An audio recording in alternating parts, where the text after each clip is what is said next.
Welcome back, my dear friends.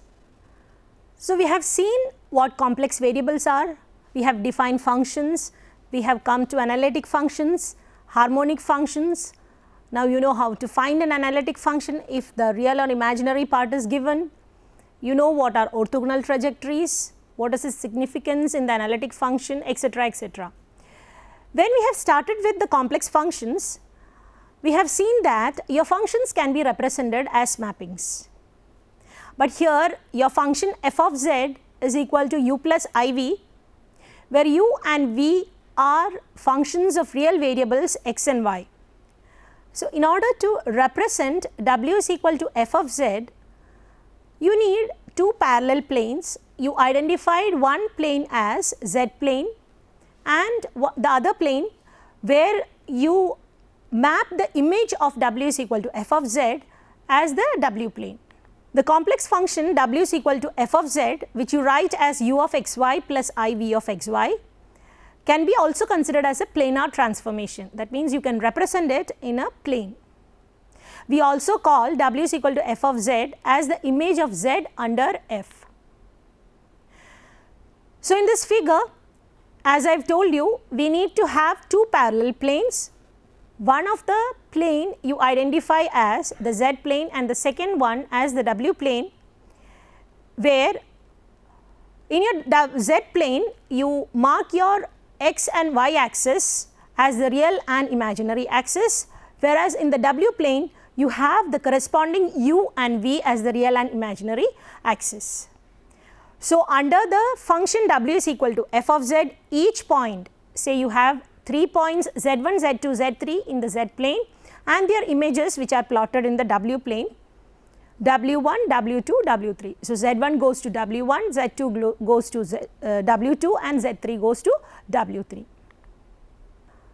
Now, let us start with a simple example. We will consider a function f of z is equal to e raised to z. If z is equal to a plus I t, where 0 less than or equal to t less than or equal to pi, that is t is varying from 0 to pi, and w is equal to f of z, you can write as e raised to a into e raised to I t, because your z is a plus I t.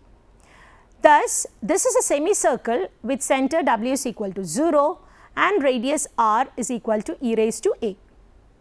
If z is equal to t plus I b, where t varies from minus infinity to infinity, then w is equal to f of z, which is e raised to t into e raised to I b. Thus, this is a ray with argument of w as b and modulus of w as e raised to t. So, this is shown in the next figure. So, here you can see how the image is. So, here e raised to a into e raised to I t, if z is equal to a plus I t, is a semicircle with center w is equal to 0 and radius r equal to e raised to a, which can be seen in the figure b. So, you are having your z plane here and the corresponding w plane, and you can see that argument w is equal to 0 coincides with your u axis and w is equal to pi with the negative u axis. Now, the complex function f is equal to 1 by z has domain z not equal to 0, and what is the real part of f is equal to 1 by z? Here you will have to rationalize the denominator. So, you get u of x y as x by x square plus y square and the imaginary part v of x y as minus y by x square plus y square.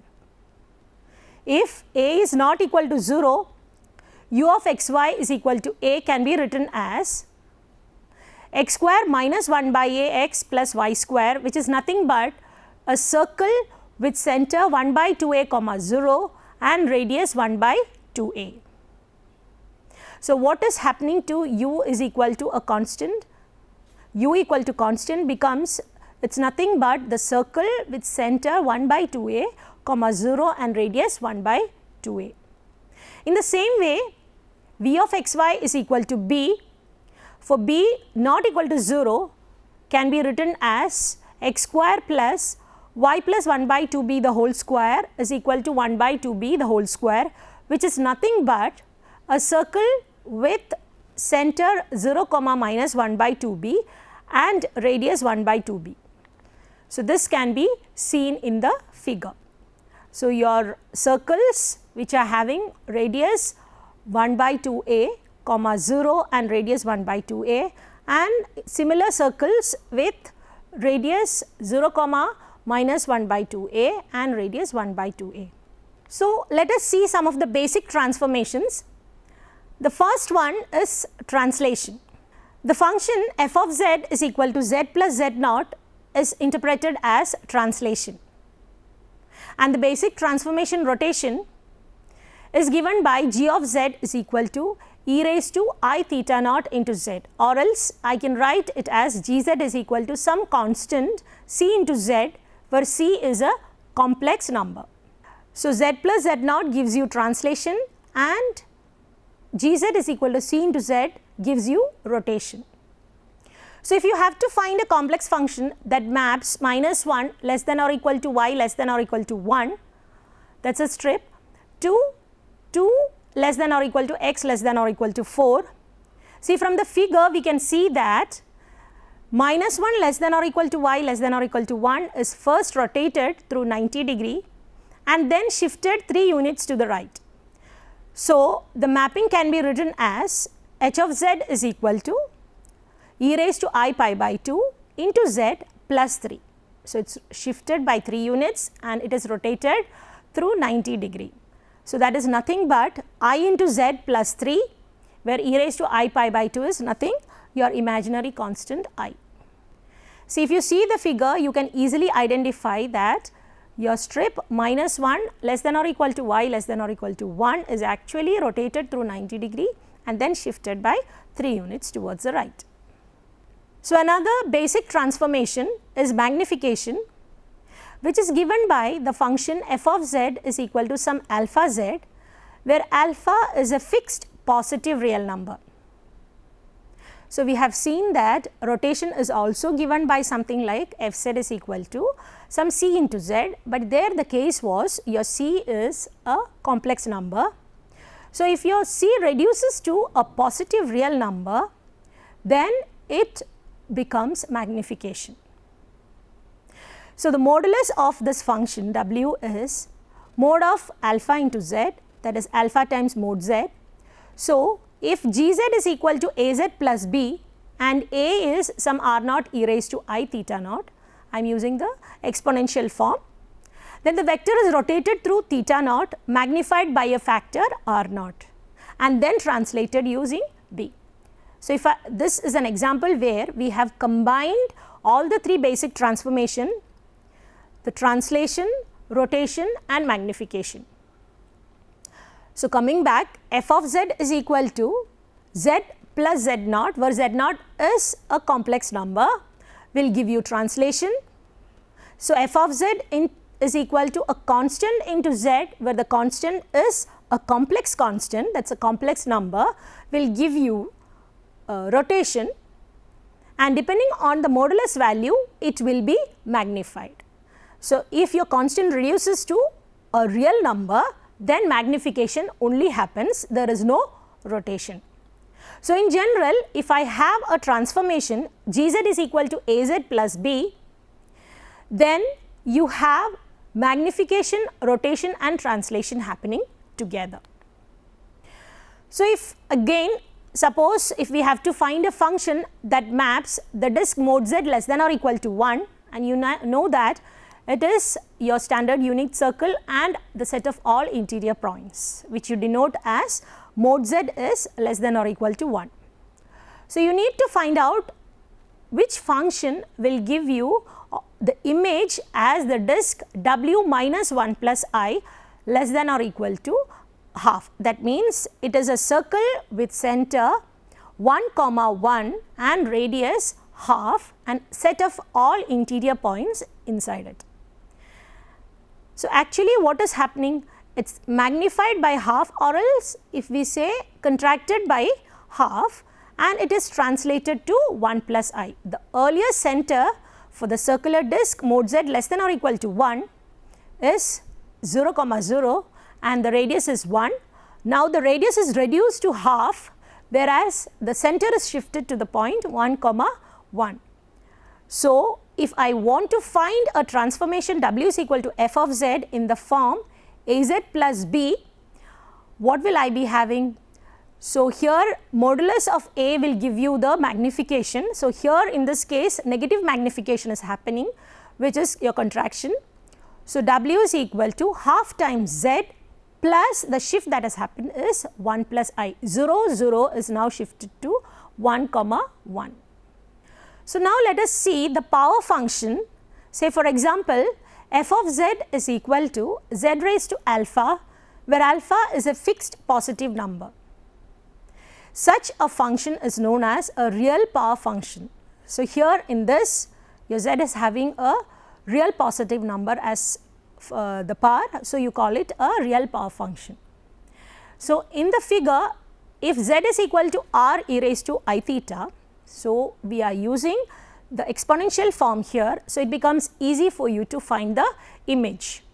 So, z raised to alpha becomes f of z is equal to r e raised to I theta the whole raised to alpha, which will reduce to r raised to alpha into e raised to I alpha theta. So, what is actually happening? So, you can see that the original length or distance from the origin, which is r, and the angle it has moved from the positive x axis theta, that is your z, is equal to r comma theta or r e raised to I theta. The image of this function or this point under the function w is equal to f of z, which is z raised to alpha, is r raised to alpha comma alpha theta. So, your distance from the origin has become r raised to alpha now, and the angle theta has become alpha times theta. So, it is clearly given in the image. Your original point z is equal to r e raised to I theta, and its image under w is equal to f of z, which is r raised to alpha e raised to I alpha theta. Okay, now let us find a complex function that maps the upper half plane y greater than or equal to 0 onto the wedge 0 less than or equal to argument of w less than or equal to pi by 4. See, the upper half plane can also be described as 0 less than or equal to argument of w less than or equal to pi. So, thus f of z is equal to z raised to 1 by 4 will map the upper half plane onto the wedge 0 less than or equal to argument of z less than or equal to pi by 4, because here you are trying to find out a function actually mapping your argument of z from 0 to pi to argument of w from 0 to pi by 4, which will be obtained by f of z is equal to z raised to 1 by 4. See, in the same way you can have successive mappings also. You have seen that your complex mappings can be, or else the complex functions can be expressed as mappings, and suppose I have function of a function. Say if zeta is f of z, it maps r to r double dash, and w is g of zeta. It is a function of the function zeta or g of f of z. In this case, it maps r double dash to r dash. So, w is equal to g of f of z maps r onto r dash. So, you have now 3 parallel planes. One will be your z plane, and the second will be your zeta plane, and the third will be your w plane. So, since w is equal to f of gz, f maps your z plane onto zeta plane, and from zeta plane through g, the function g, you go to w plane. So, in effect what is happening, your function f of g of z is mapping z plane onto w plane. So, this is how mapping happens when it is successive. In the previous examples, we have seen that f of z is equal to e raised to z maps 0 less than or equal to y less than or equal to pi onto 0 less than or equal to argument of zeta less than or equal to pi, and g of zeta is equal to zeta raised to 1 by 4 maps 0 less than or equal to argument of zeta less than or equal to pi onto 0 less than or equal to argument of w less than or equal to pi by 4. So, actually your strip 0 to pi is mapped onto the wedge 0 to pi.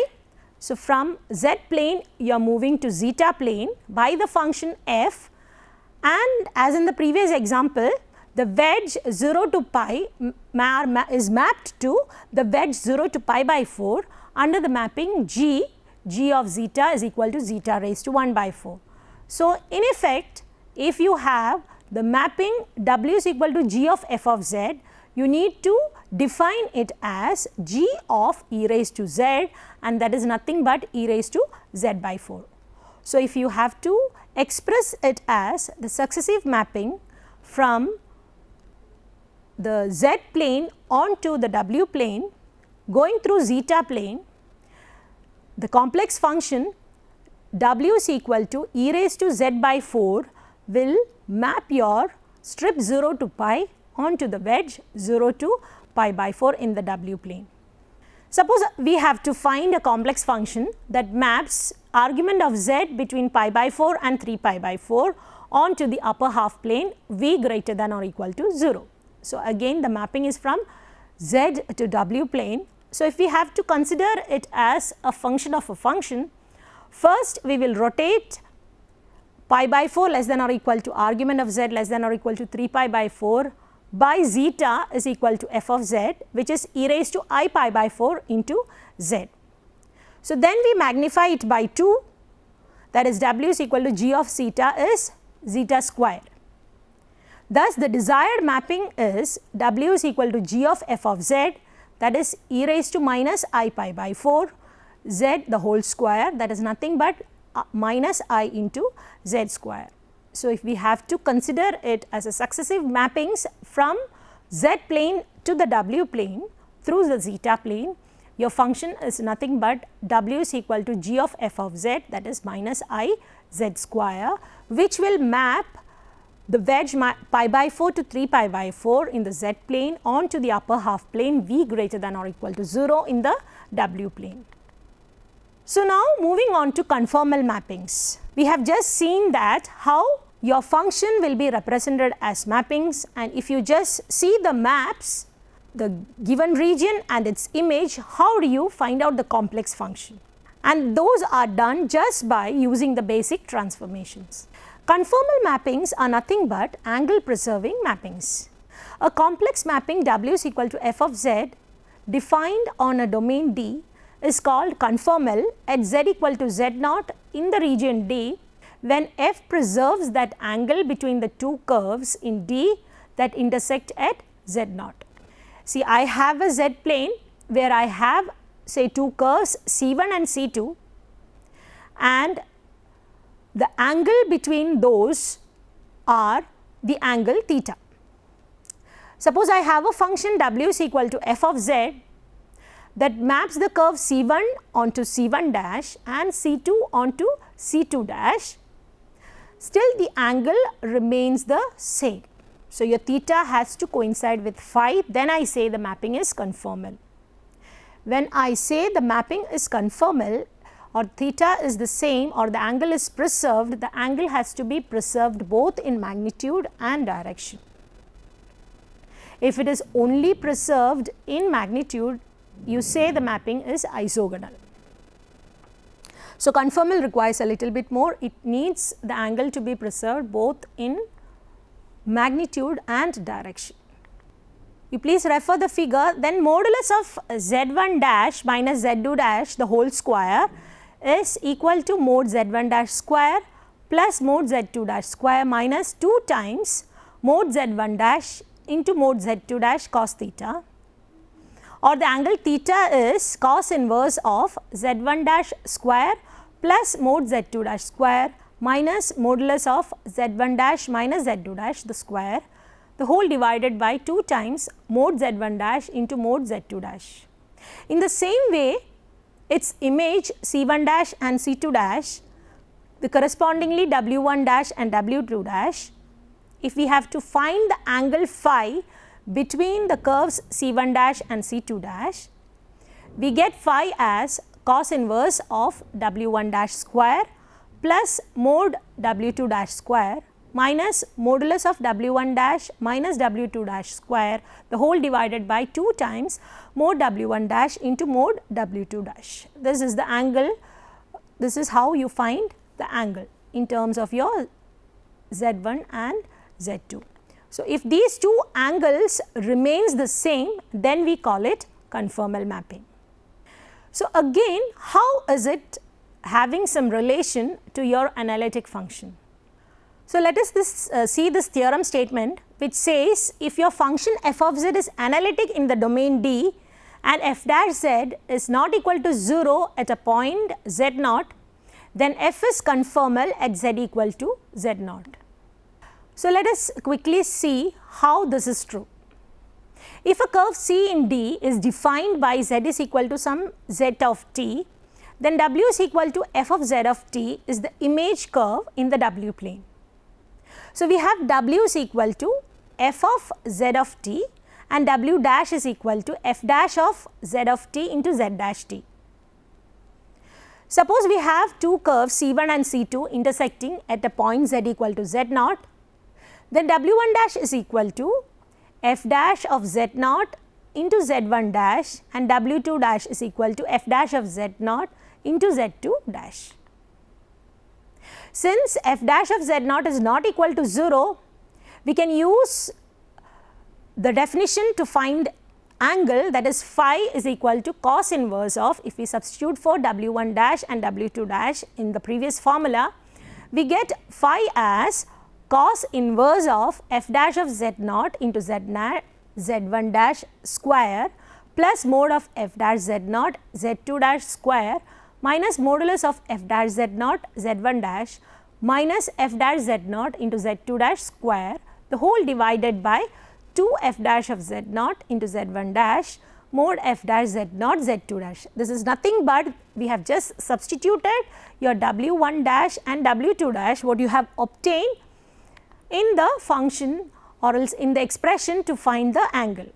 So, this reduces to cos inverse of mod z1 dash square plus mod z2 dash square minus modulus of z1 dash minus z2 dash square, the whole divided by 2 mod z1 dash into mod z2 dash, which is nothing but your theta.